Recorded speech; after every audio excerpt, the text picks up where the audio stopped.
এই পৃথিৱীত ভাল বেয়া বুলি একো নাই, সকলো স্বাৰ্থপৰ। যাৰ মন আপুনি ভাল কৰি ৰাখিব পাৰে তেওঁৰ বাবে আপুনি ভাল, আৰু যাৰ মন ভাল কৰি ৰাখিব নোৱাৰে তেওঁৰ বাবে আপুনি বেয়া। এই বাস্তৱ, এয়াই সত্য। জীৱনত দুই ধৰণৰ মানুহৰ পৰা সদায় আঁতৰত থাকক, ব্যস্ত মানুহ আৰু স্বাৰ্থপৰ মানুহ। কিয়নো ব্যস্ত মানুহে তেওঁৰ ইচ্ছা থাকিলেহে আপোনাৰ লগত কথা পাতিব, আৰু স্বাৰ্থপৰ মানুহে নিজৰ দৰকাৰতহে আপোনাৰ লগত কথা পাতিব।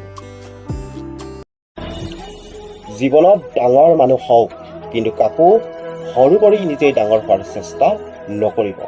আৰু জীৱনত হাঁহিবলৈ শিকক, কিন্তু কাৰোবাক কন্দুৱাই নিজে হহাৰ চেষ্টা নকৰিব। জীৱনত সকলো ক্ষেত্ৰতে জয়ী হওক, কিন্তু কাৰোবাক প্ৰতাৰণা কৰি বা ঠগি নজয়।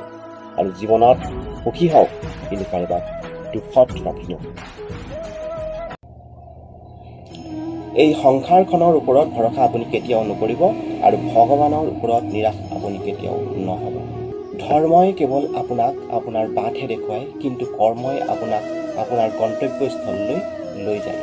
জীৱনত অহা বেছিভাগ মানুহেই অস্থায়ী। কিছুমানে আপোনাৰ সময় পাৰ কৰিবলৈ আহে, আৰু কিছুমানে আপোনাৰ সময় নষ্ট কৰিবলৈ আহে।